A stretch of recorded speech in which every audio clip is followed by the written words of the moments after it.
जी, दोस्तों आज हम जिस टीवी सीरीज़ के रिव्यू जो है उसके ऊपर देने के लिए आए हैं वो है after life. After life Netflix पर 3 सीज़न्स जो हैं वो उनके साथ ये चला और बहुत सेलिब्रेट किया गया, लोगों को बहुत पसंद आया।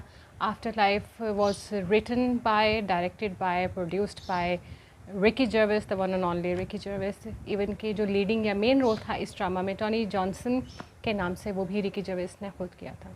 तो ड्रामा शुरू करने से पहले हम रिकी जर्विस के बारे में थोड़ी सी बात करते हैं। रिकी जर्विस इंग्लैंड में रीडिंग में पैदा हुआ और he is basically English comedian, writer, producer and director. इसने the Office, Extras and Idiot Abroad and Life's Too Short जैसे बेहतरीन सिटकॉम जो हैं वो टीवी को दिए। इसके अलावा इसकी स्टैंड अप कॉमेडी में ह्यूमैनिटी, देन सुपर नेचर और देन आर्मागेडन ने रिकॉर्ड्स जो हैं वो जस्ट ब्रेक किए। टिकट्स बिल्कुल ख़त्म हो जाती थी फ़ौरन से पहले और इसको बहुत सराहा गया। और वजह क्या थी इसको सराहने की, या इतना ज़्यादा जो है एक्स्ट्रॉर्डनरी या आउटस्टैंडिंग रिकी जर्वेस काम कर रहा है। Basically his comedy genre is dark comedy. Dark comedy के थ्रू काम करता है। दोस्तों हम पहले भी डार्क कॉमेडी के बारे में एक कंप्लीट जो है वीडियो बना चुके हैं, मैं लिंक जो है उसको डिस्क्रिप्शन में दोबारा से डाल दूँगी और उससे आपको अंदाज़ा हो जाएगा कि डार्क कॉमेडी इस वक्त किस कदर इफ़ेक्टिव है या इसका इस वक्त इस्तेमाल स्पेसिफ़िकली शायद मॉडर्न टाइम्स में और भी ज़्यादा ज़रूरी हो चुका हुआ है। Dark comedy basically bleak and bare language इस्तेमाल होती है, लेकिन इसमें उन तमाम चीज़ों के ऊपर बात की जाती है जो कि क्वाइट टैबू हैं, या वो तमाम चीज़ें जो कि बहुत अनअपीलिंग हैं या इतनी पेनफुल हैं कि हम उसको संजीदा अपनी गुफ्तगू में शायद बयान भी नहीं कर सकते। तो उसके लिए फिर बेहतर जो है हमारे पास ये होता है कि हम कुछ हंसी में, कुछ सटायर में, कुछ तंज़ो मज़ाह में वो तमाम बातें कह जाएँ जिनसे एटलीस्ट समझने तक का जो रास्ता आसान हो जाए। क्योंकि बार बार हम यही बात करते हैं कि लिटरेचर की कोई भी आप टाइप लेते हैं, कोई भी ऑनर लेते हैं, मेन मकसद जो है लिटरेचर का वो यही है कि लर्निंग पॉइंट आना चाहिए। इवन द कॉमेडी भी, कि कॉमेडी का मकसद जो है this is not a mayor hollow laughter, कि आप सिर्फ एक हॉलो सा, एक खोखला सा कह कहा लगाएं और दैट्स इट। इसका मकसद इन दी एंड वही है कि आप वहाँ से कुछ सीख कर जाएँ, कुछ समझ कर जाएँ, कुछ सोचने पर मजबूर हो जाएँ। तो इन तमाम चीज़ों के काम के लिए रिकी जर्वेस ने इस वेपन को बहुत ही बेहतरीन तरीके से इस्तेमाल किया अपनी डार्क कॉमेडी के थ्रू।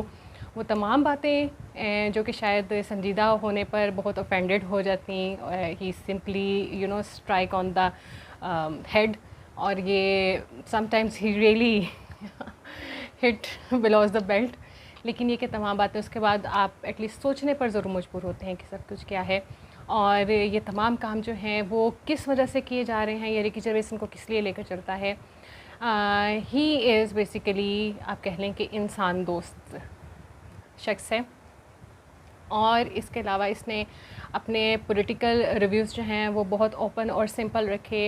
इंडिविजुअलिज्म का बहुत हामी है। He is a ardent supporter of everyone's personal life the way they really want to live. Democracy जो है उसको सपोर्ट करता है। हाँ, फ्लॉस के बारे में कहीं भी बात करते हुए जो है वो चूकता नहीं है।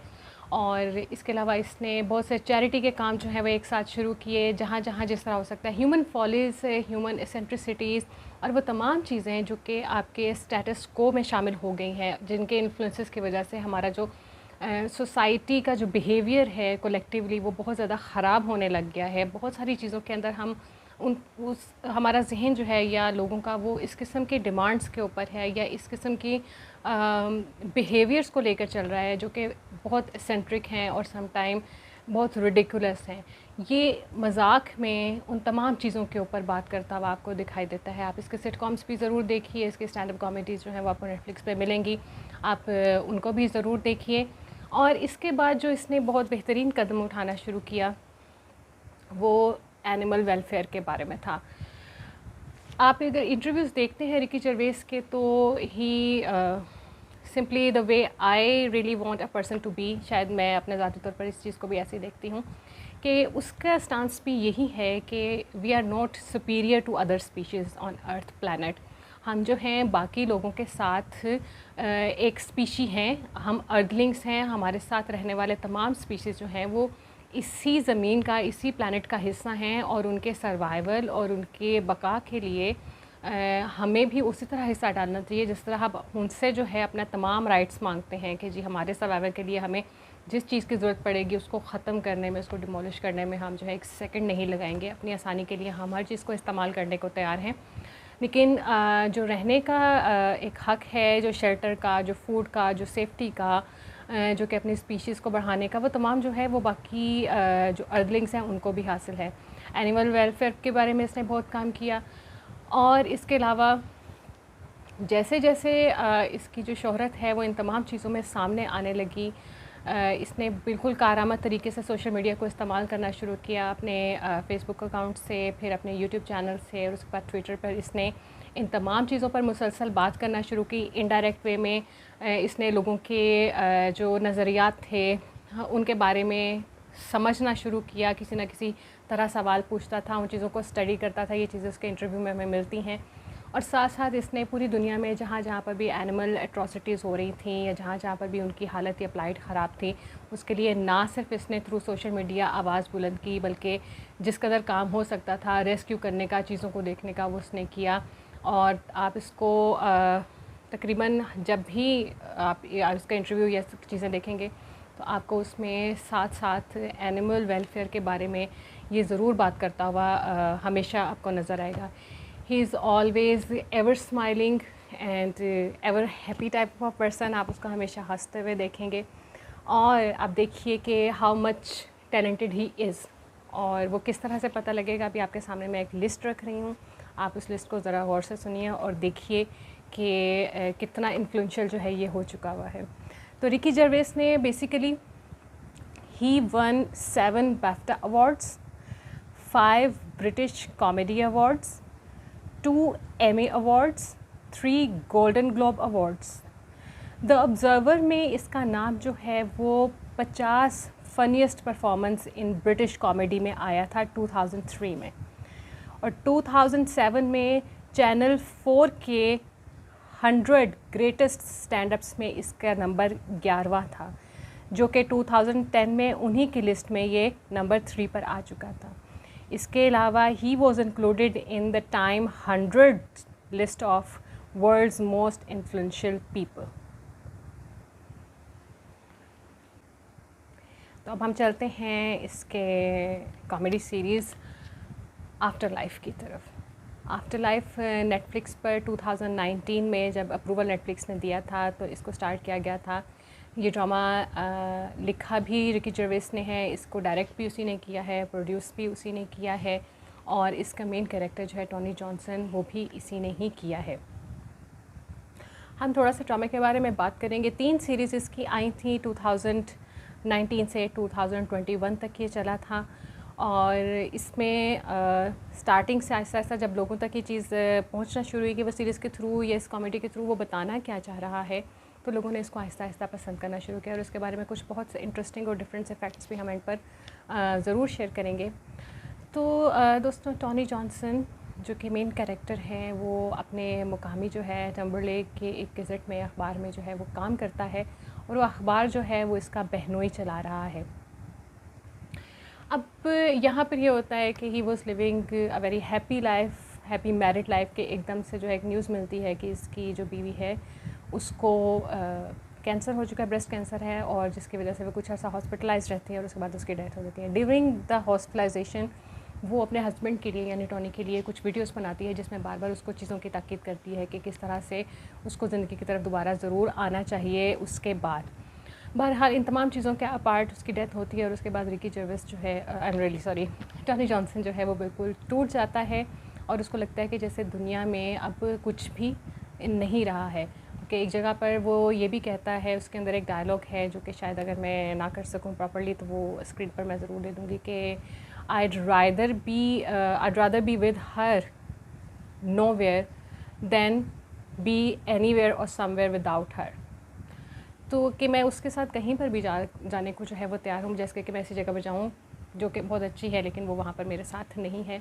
और उसकी मौत ने जो है रिकी जर्वेस को, टॉनी जॉनसन को काफ़ी तोड़ दिया था, और ये कैरेक्टर जो है आहिस्ता आहिस्ता बहुत ज़्यादा क्रूशल भी होता गया, बहुत ज़्यादा क्रूड भी होता गया और सिनिकल हो गया, और इसको लगता था कि लाइफ जो है वो एंड हो चुकी है और यहाँ पर किसी को कोई हक़ हासिल नहीं है कि अगर वो खुद खुश नहीं है तो वो दूसरों को की खुशी जो है उसको भी देखे। उसके नज़दीक तमाम चीज़ें जो अल्टीमेटली एंड होने वाली हैं। और आप अगर ख़ुद से खुश नहीं हैं तो आप जो है किसी दूसरे को जो है आपके लिए ज़रूरी नहीं है कि आप उसके लिए काम करें और चीज़ों को देखें। यही वजह थी कि उसने बहुत ही बेयर और फैक्चुअल होने लग गया था। वो अपने साथ, अपने कोलीग्स के साथ बहुत ज़्यादा ओपन हो गया इन चीज़ों के अंदर कि वो कोई भी चीज़ अगर किसी को हर्ट करी है या कुछ दे रही है तो वो डायरेक्ट बात कर देता था और ख़ामोश नहीं रहता था। अपना जितना भी गुस्सा है वो एक कैरेक्टर लेट आउट करता हुआ दिखाया हुआ है। अब मैं इसको इतनी डिटेल और कैजुअल में इसलिए बताने की कोशिश कर रही हूँ कि इसके थ्रू उसने कुछ चीज़ों के बारे में मैसेज देने की कोशिश की है, वरना ये सिटकॉम एक बहुत छोटा सा प्लॉट लेकर चल रहा है जिसमें कुछ आपको बहुत स्पेसिफिक नहीं मिलेगा। क्योंकि एक छोटा सा अखबार है और इसका कोई ख़ास काम नहीं है सिवाय इसके कि ये रोज़ाना जो है रिपोर्टर्स तो जाते हैं, डेली इनको कॉल्स आती है। इस छोटी सी कम्युनिटी में लोग जो हैं उन्होंने कुछ ना कुछ किया होता है या उन्होंने कोई डिस्कवरी की है, उनको कोई चीज़ मिली है, कोई लॉटरी विन हुई किसी चीज़ में, और वो अपनी न्यूज़ जो है वो देना चाहते हैं और ये लोग आ जाते हैं और डेली बेसिस पर उनको लोगों की सेंट्रिसिटीज़ और उनकी अजीबोगरीब आदत, उनकी अजीबोगरीब बातें, अजीबोगरीब लाइफस्टाइल जो है उसको देखना पड़ता है। और इन चीज़ों से और ज़्यादा तंग आने लग गया था। वो इस कदर सिनिकल हो चुका हुआ था कि अपने जो भांजा था उसके साथ भी जो है उसका रवैया जो है बहुत ज़्यादा सख्त और क्रूड होने लग गया था। वो बच्चे को भी लाइफ की जो बिल्कुल बेयर फैक्ट्स होते हैं वो उनको सामने दिखाने की कोशिश में लगा हुआ था।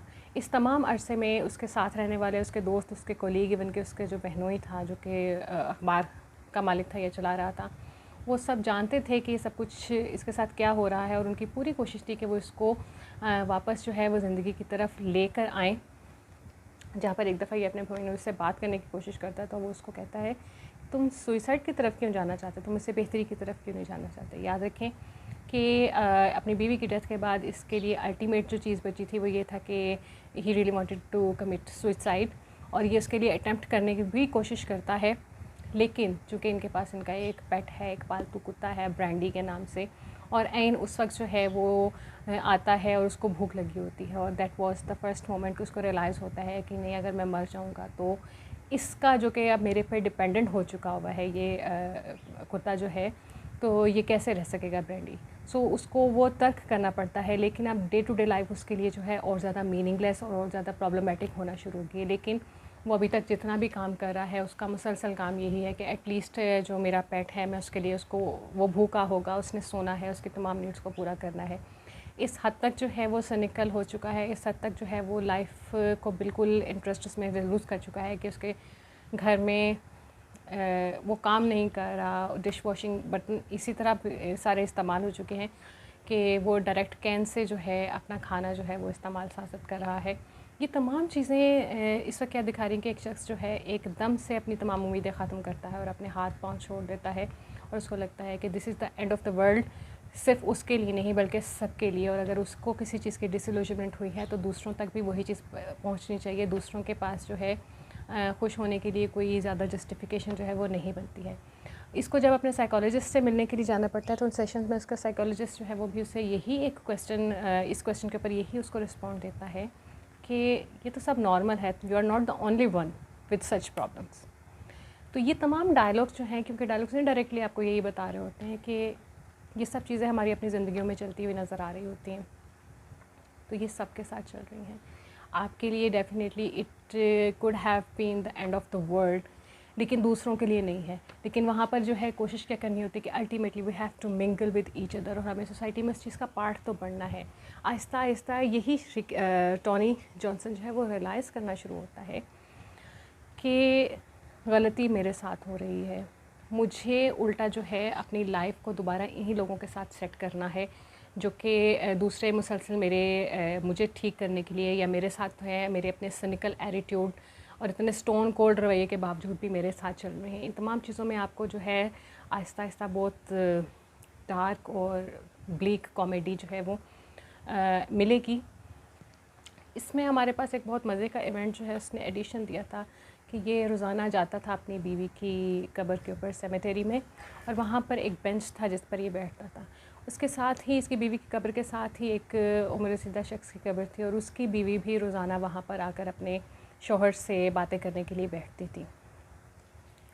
पेनेलोपी विल्ट ने इसके अंदर वो काम किया है और बहुत खूबसूरती से किया है। वहाँ पर इसको वो वक्त जो है थोड़ा सा उन लेडी के साथ मिलता है जिसमें ये आपस में बातें करते हैं, और एक्चुअली वो बातों का मकसद ये है कि एक दूसरे के साथ उन तमाम चीज़ों में कैथार्सिस कर रहे होते हैं जो कि वो सोसाइटी में रहकर, सोसाइटी जो कि रिप्रेजेंट कर रही है उसके कोलीग्स और उसकी फैमिली और फ्रेंड्स और इर्द गिर्द के लोग, उनमें बैठकर वो नहीं कर पाता, तो वो तमाम कैथार्सिस जो है वो वहाँ पर बैठ के करते हैं। और अल्टीमेटली पेनेलोपी जो है वो उसको कन्विंस करने में कामयाब हो जाती है आहिस्ता आहिस्ता कि ज़िंदगी का असल मकसद जो है वो दूसरों की मदद करना है, दूसरों के लिए काम करना है और दूसरों के लिए ही खुशियाँ तलाश करना है। ये ज़रूरी नहीं है कि उन खुशियों का हमें फ़ायदा होता है या नहीं, क्योंकि अल्टीमेटली जब हमने जीना है तो उसके जीने का एक ही रास्ता है कि जब हम जिएँ तो बेहतरीन तरीके से जिएँ। और वहीं पर तकरीबन सेकंड जो है आपका सीज़न, उसमें ये उस बेंच पर बैठे हुए एक बड़ा खूबसूरत सा जो है वो डायलॉग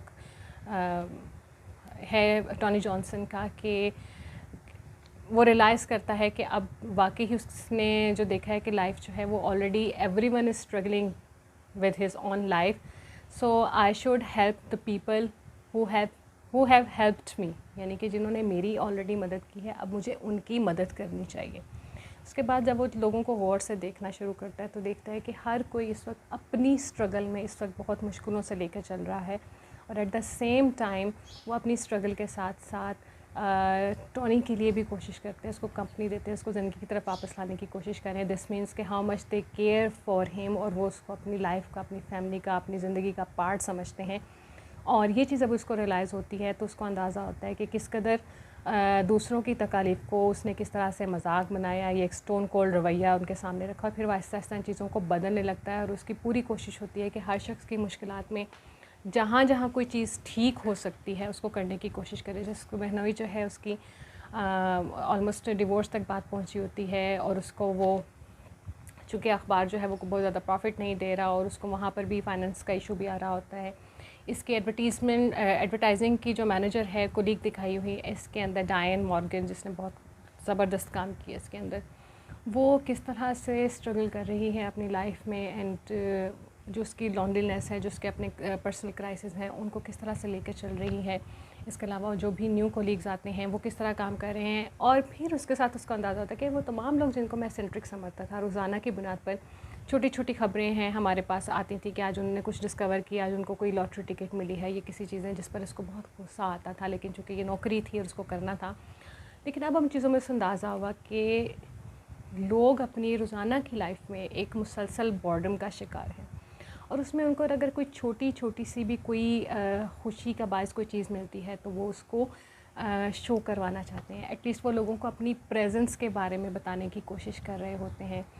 एक स्ट्रगल है, एक स्ट्राइव है इस चीज़ को लाने की। कुछ लोगों को फेम के लिए भी चाहिए, लेकिन उनके लिए अखबार में, मुकामी अखबार में अपना नाम आना उस वक्त शायद बहुत बड़ी बात लग रही होती है कि इतनी सारी स्ट्रगल में अगर कुछ छोटा सा काम हुआ है तो हाँ, आज हमारा भी अखबार में नाम आएगा। मे बी वो एक टुकड़ा जो है अखबार में से संभाल कर हमेशा अपने एल्बम में रखें इस चीज़ के लिए।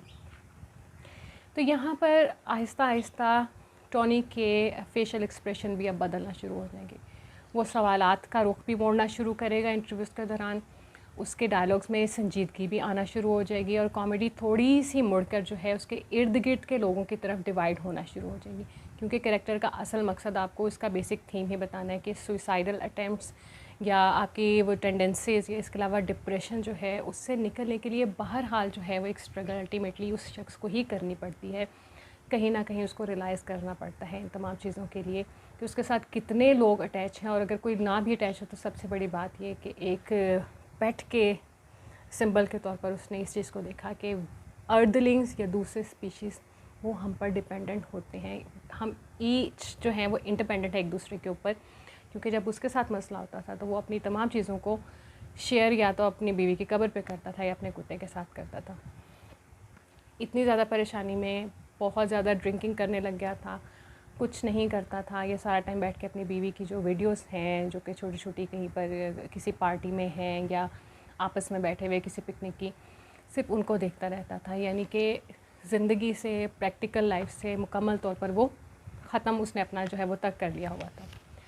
इसी दौरान में इर्द गिर्द के बहुत से इसके कोलीग्स थे जिनके बारे में अब इसको अंदाज़ा शुरू होता है, और ये अंदाज़े से मुराद मेरी यहाँ पे कहने की कि कैरेक्टर एक्सपोजिशन अब आहिस्ता आहिस्ता शुरू हो रही है। पहले हमारे सामने सिर्फ टॉनी का कैरेक्टर आता है जिसके लिए हर चीज़ जो है वो एक नॉर्मेलिटी की तरफ है, और जो लोग हैं वो नरगिसियत का शिकार दिखाए हुए हैं और ये डिस्गस्टिंग हैं और ये कुछ भी नहीं है, they are simply the plague. लेकिन अब आहिस्ता इसको अंदाज़ा होता है कि हर शख्स जो है जो कि जिसको मैं बहुत होलो और लिस्टलेस समझ रहा हूँ कि बेमकसद ज़िंदगी में बेमकसद हरकतें कर रहे हैं मुसलसल, तो उसको ये अब रियलाइज़ होने लगता है जिसके लिए वो काम करता है कि कुछ जो हैं वो सिर्फ फेम चाहते हैं। इवन कि एक शख्स जो है अपने घर में इस कदर काठ कबाड़ जो है जमा करता है और उसकी किसी तरह कोशिश होती है कि एक दफ़ा कोई रिपोर्टर अपने फ़ोटोग्राफ़र के साथ यहाँ पर आ जाए। वहाँ से उन स्ट्रगल के बारे में देखना शुरू करता है। टॉनी का बाप जो है वो डायमेंशिया का शिकार हो चुका हुआ है, वो एक डे केयर में रहता है जिससे ये मिलने के लिए जाता है। वहाँ जाकर भी उसको इन्हीं चीज़ों पे रियलाइज़ होता है कि किस तरह ये वही रिलेशन है जो वक्त के मेरे साथ है और आज ये मुझे नहीं पहचान सकते। तो how helpless they are and how helpless I am right now, that even my own father is not recognising me every time I visit him. यहाँ पर इस दौरान में आहिस्ता आहिस्ता टोनी बहुत कोशिश करता है कि किसी तरह वो लाइफ की तरफ दोबारा आए, कुछ दोस्ती करे। एक डे केयर नर्स के साथ भी थोड़ा सा अफेयर चलता है, लेकिन वो अपनी बीवी की उस मोहब्बत से, उस ट्रेजेडी से, उस ट्रॉमा से नहीं निकल पाता। कुछ अरसे के बाद उसको खुद ब खुद ही उस चीज़ों पे माजरत करनी पड़ती है। आखिर में सीरीज़ में जब हम आते हैं तो ये चीज़ें और क्लियर होती हैं, हत्ता कि एंड पर एक बहुत खूबसूरत है कि एक रिपोर्ट के लिए ये जाता है जहाँ पर जो कैंसर सेंटर बना होता है, वहाँ पर छोटे छोटे बच्चों को जब कैंसर में मुब्तला देखता है और उनके कुछ बहुत इनोसेंट सवाल होते हैं जिसमें चूँकि हमें पता है कि इतनी होपलेसनेस इस वक्त है और वो सीधा सीधा जो है लोगों की डिसइल्यूशनमेंट को तोड़ता है स्टार्टिंग से ही कि आप लोगों को जो जिस चीज़ की होप है वो असल में चीज़ नहीं है। लेकिन अब उसको रियलाइज़ होता है कि अगर मैं ये होप भी इनसे ख़त्म कर दूँगा तो क्या होगा। जब उसमें एक बच्चा जो है इससे पूछता है कि मतलब मेरे पेरेंट्स ने बताया है कि आफ्टर डेथ जो है मैं जन्नत में जाऊँगा, और वो ना चाहते हुए भी उसको डिसइल्यूजन नहीं कर सका क्योंकि उसको पता था कि ये होप उसको कैरी कर रही है।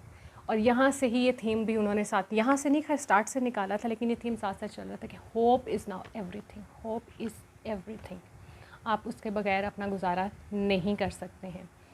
एंड जो है वो बहुत खूबसूरत था इसका, कुछ सिंपल भी था और कुछ इस पर डिबेटेबल भी रहा कि आखिर में जो इसकी एडवर्टाइजिंग मैनेजर जो होती है डायन मॉर्गन थी, जो जिन्होंने कैथी का किरदार अदा किया था, अल्टीमेटली शी फाउंड समवन, और वो किसी फेयर में बहरहाल लिखा है, लेकिन आहिस्ता आहिस्ता ये उस मेले से बाहर निकलता है और अपने कुत्ते के साथ पीछे ग्रीन फील्ड्स की तरफ चलना शुरू हो जाता है। मेले से बाहर निकलना शायद एक सिंबल था कि अल्टीमेटली जो कुछ भी है उसने लोगों के साथ रहना तो ज़रूर शुरू कर दिया, लेकिन उसने ये सीख लिया है कि कुछ भी कर लो आखिरकार अपनी लाइफ में आपको खुद चलना है। और वो आहिस्ता आहिस्ता जब चल रहा है तो उसके साथ उसकी जो बीवी है वो भी हमें चलती हुई हाथ पकड़े हुए दिखाई है, जो कि उस चलने के दौरान में फेड होना शुरू हो जाती है।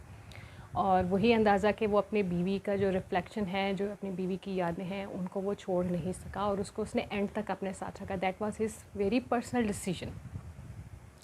और फिर आहिस्ता आहिस्ता वो और उसका कुत्ता भी फेड होने लगते हैं, जो कि शायद ये सिंबल दे रहे थे कि आप कुछ भी कर लें, हर चीज़ का एंड होना है, एंड होगा, चीज़ें ख़त्म होंगी, हम सब के सब जो हैं इस दुनिया की स्क्रीन से फेड आउट हो जाएंगे अल्टीमेटली।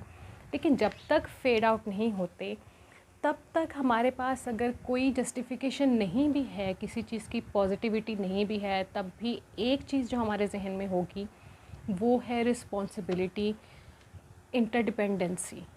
हमें उसके लिए काम करना है, वो हमारी ज़िम्मेदारी है, वो हमारी ड्यूटी है, वो हमने हर हालत में अदा करनी है। और उस इंटरडिपेंडेंसी को हम तभी कर सकेंगे जब हम बेहतर तौर पर एक दूसरे की ज़रूरियात को समझ सकेंगे।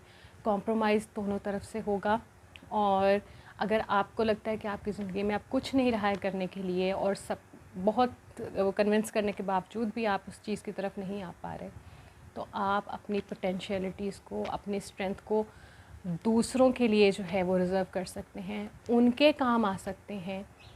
कम से कम वो चीज़ें बेकार नहीं जाती हैं। इसके अंदर एक और जो खूबसूरत चीज़ थी वो बेंच था, जिस बेंच पर बैठकर असल में उन दोनों कैरेक्टर्स का कथारसिस हो रहा है।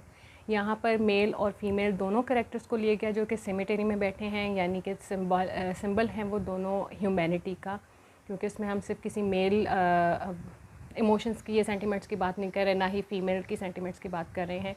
इन दोनों को बिठाकर जो संजीदा डायलॉग्स हैं, जो एक दूसरे से वो डिस्कशन करते हैं और एक दूसरे को समझाने की और समझने की कोशिश करते हैं और अल्टीमेटली समझ भी जाते हैं, वो तमाम चीज़ें जो हैं वो सिंबलाइज उस बेंच पर करती हैं। और इसकी आगे बहुत ही इंटरेस्टिंग एक फैक्ट भी नज़र आएगा, और वो बेंच जो है वो सिंबल बन चुका था sit down and be heard, यानी कि आप बैठें और आपको सुना जाए। इसी तरह सिर्फ आप नहीं सुनेंगे, जो सामने वाला है, जो साथ बैठा है, ही और she wants to be heard too. तो असल मकसद कम्युनिकेशन है। आप कम्युनिकेशन करेंगे तो समझेंगे, जैसा कि टोनी पहले नहीं कर रहा था। वो किसी की बात समझने को तैयार नहीं होता, किसी के समझाने की तरफ नहीं आता था, ना डॉक्टर, ना दोस्तों, ना कोलीग्स की, किसी की वजह से भी वो सबको जो है वो एक शट अप कॉल दे देता था।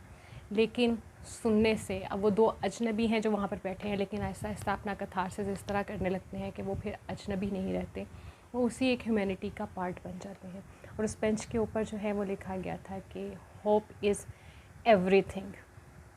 उसके बाद हमें रिकी जर्विस जो है जगह जगह पर अपने ब्रांडी यानी अपने पेट के साथ नज़र आता है, और वो प्योर सिंबल उसने दिखाने की कोशिश की है, जिसके बारे में मैं बात कर रही हूँ कि इंटरडिपेंडेंसी के बारे में। तो ये तमाम चीज़ें हमें इसमें नज़र आती हैं। एक डार्क कॉमेडी है, और लेकिन इसके अंदर आपको काफ़ी हैवी थीम्स जो हैं वो दिए गए हैं। और इसमें ख़ासतौर पे पहला जब सीज़न इसका आया था तो एक मिक्स्ड आपके सामने जो है रिव्यूज़ थे लोगों के, या रिएक्शन था। लेकिन सीज़न 2 तक लोग बहुत चीज़ों को समझ चुके थे और वहाँ पर इनका पॉजिटिव रिव्यू ज़्यादा हो चुका था। सीज़न 3 नो डाउट थोड़ा सा लेंदी हो गया, यानी कि इसको शायद थोड़ा सा एक्स्ट्रा चला गया और उसको शायद ख़त्म उस तक करना ज़रूरी था।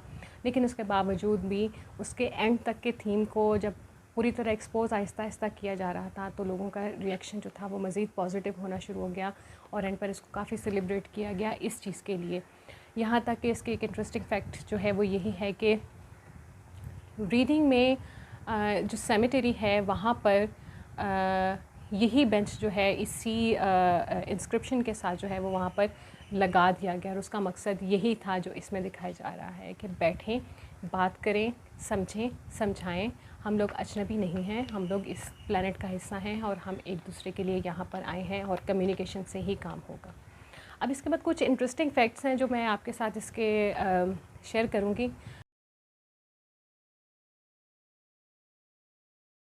सबसे पहला तो ये कि एक एग्जेक्टिव प्रोड्यूसर इसमें था चार्ली हैंसन के नाम से, जो कि सीज़न 1 से इसके साथ स्टार्ट हुआ था, लेकिन सीज़न 3 में उसको जो है खैराबाद इसलिए कहना पड़ा कि ये कहने में आता है कि 11 ख़वातीन ने उसके ऊपर हैरेसमेंट का इल्ज़ाम लगाया था, जो कि 2008 का मामला था। लेकिन रिकी जर्वेस ने उसी फ़ौरन ही जो है उसको सस्पेंड कर दिया, ये कहते हुए कि बेशक इस वक्त इस 2019 से 21 में इस मामले से कोई ताल्लुक़ नहीं है, लेकिन फिर भी हम बिल्कुल नहीं चाहते कि कोई ऐसा एक्यूज़र जो है वो हमारी टीम का हिस्सा भी बने। दैट वाज, आप देखें कि ये एक एक्शन था जो कि हमें बताता है कि how positive and how mature he is in all this things. बेशक चार्ली हैंसन ने बाद में यही कहा कि ये इल्ज़ाम बेबुनियाद है, लेकिन बहरहाल उसने अपनी स्टांस को क्लियर किया। इसके अलावा सीज़न 1 में जो है कुछ एपिसोड्स में बार बार एक पेंटिंग दिखाई गई थी, जो कि 1987 में एक ऑस्ट्रेलियन आर्टिस्ट जो है उसने बनाई थी, और उसने किसी कंपनी के लिए उसको बनाया था, जो कि 1999 में इस्तेमाल हुई थी। अब उसको एक्सेसिवली दिखाया गया कुछ सीन्स में, और उस पर जब क्लेम आया तो उसकी कॉपी जो दिखाई गई उसके ऊपर जब क्लेम आया तो रिकी जर्वेस ने ना सिर्फ उन तमाम सीन्स की कंपनसेशन भी दी, बल्कि आगे भी पेमेंट दी कि हम इसको मज़ीद इस्तेमाल करना चाहते हैं। बताने का मकसद है कि बाय लॉ किस तरह से वो चीज़ें चलती आ रही थी इसके अंदर। वैसे तो इसके अंदर कैरेक्टर्स जो हैं वो हमारे पास कुछ परमानेंट हैं, कुछ नॉट परमानेंट हैं, कुछ की रिकरेंसेस में दिखाई गई, लेकिन जो कि परमानेंट थे, जो मेन कैरेक्टर्स थे इसके अंदर, वो ये थे कि टॉनी जॉनसन जो है वो एक लीडिंग और मेन कैरेक्टर है, जो कि रिकी जर्वेस ने ख़ुद किया है, और इसकी बीवी का किरदार जो है वो कैरी गोल्डीमैन ने किया। इसके बहनोई और अखबार के मालिक जो था वो टॉम बेस्टन था, और डायन मॉर्गन जो थी वो एडवर्टाइजिंग मैनेजर थी उस अखबार की। पेनेलोपे वर्टन जो थी वो खातून थी जिनका शौहर जो है वो मर चुका है, और वो इसके साथ जो है बेंच पर तकरीबन रोज़ाना के बुनियाद पर बैठती थी और उससे बात करती थी। इसमें नाज़रीन एक और चीज़ जो है हम आपको बताते चलें कि नेटफ्लिक्स ने इस सीरीज़ की कोलैबोरेशन जो थी वो बहुत संजीदा अंदाज में ली थी। यानी कि ये कोलैबोरेट हुआ था suicide preventing charity campaign against living miserable. मैं इसका नाम जो है वो दोबारा ज़रूर लूँगी, suicide preventing charity campaign against living miserably, काम के नाम से उनके साथ जो है इसको स्टार्ट किया गया था। और इसके बाद नेटफ्लिक्स ही के थ्रू सबसे पहला बेंच जो है वो इरेक्ट यानी कि नस्ब किया गया था इसके रिकी जर्वेस के अपने इलाके में। इसके अलावा ऑल ओवर यूके में कुछ लोगों के अपने पुटिन की वजह से और साथ में कोलैबोरेशन जो थी वो नेटफ्लिक्स की तकरीबन 25 ऐसे बेंचेस जो हैं वो नस्ब किए गए थे, जिनका मकसद यही था कि आप बैठें, if anyone who are having suicidal tendencies या बहुत डिप्रेशन में है तो आप यहाँ सुकून से बैठकर एक दूसरे को सुन सकते हैं, समझ सकते हैं। और इसको लोगों ने बहुत सराहा और लोग बाकायदा तौर पर विज़िट करने के लिए इसको आते थे। और रिकी जर्वेस ने इसके बारे में भी कहा था कि इससे जो है एटलीस्ट लोग आफ्टर लाइफ को याद रखेंगे। ये बहुत एक इंटरेस्टिंग फैक्ट था। और अब मैं आपके सामने लिस्ट लेकर आती हूँ कि कौन कौन से अवार्ड्स जो थे वो विन हुए और कौन कौन से नॉमिनी थे इस ड्रामा के लिए। So international award for best comedy series, इसमें नॉमिनेशन थी। Best screenplay in TV series, ये अवार्ड विन किया था। Best actor in TV series में नॉमिनेशन थी 2021 में रिकी जर्वेस की। Best actress in TV series 2001 में इस सीरीज़ में थी वो मनदीप ढिल्लोन की थी। इसके बाद बेस्ट कॉमेडी का अवार्ड जो है विन किया था 2021 में भी और 2022 में भी। तो जनाब ये कुछ चीज़ें थी जो कि इंटरेस्टिंग फैक्ट रखती है। अगर आपने ये देखा है तो आप इसको दोबारा से रिकॉल करेंगे तो अब आपको ये चीज़ें बेहतर समझ आएंगी। बेहतर से मुराद के हो सकता है कि अगर आप भी अब किसी बेंच का हिस्सा बनने की कोशिश करेंगे, और अगर आपने नहीं देखी हैं तो वक्त ज़ाया किए बगैर सीरीज़ को देखिए। जस्ट 3 सीरीज़ हैं और बहुत ज़्यादा लंबी एपिसोड्स नहीं हैं और आपको इसमें बहुत कुछ सीखने के लिए जो है वो मिलेगा। जी, तो ये एक बहुत जनरल डिस्कशन थी एक टीवी सीरीज़ के बारे में। अगर आपको पसंद आती है तो सब्सक्राइब कीजिए, फॉलो कीजिए और बेल आइकन के ऊपर जो है अपना अंगूठा लगाइए। फिर आपसे दोबारा मिलेंगे। अपना ख्याल रखिएगा।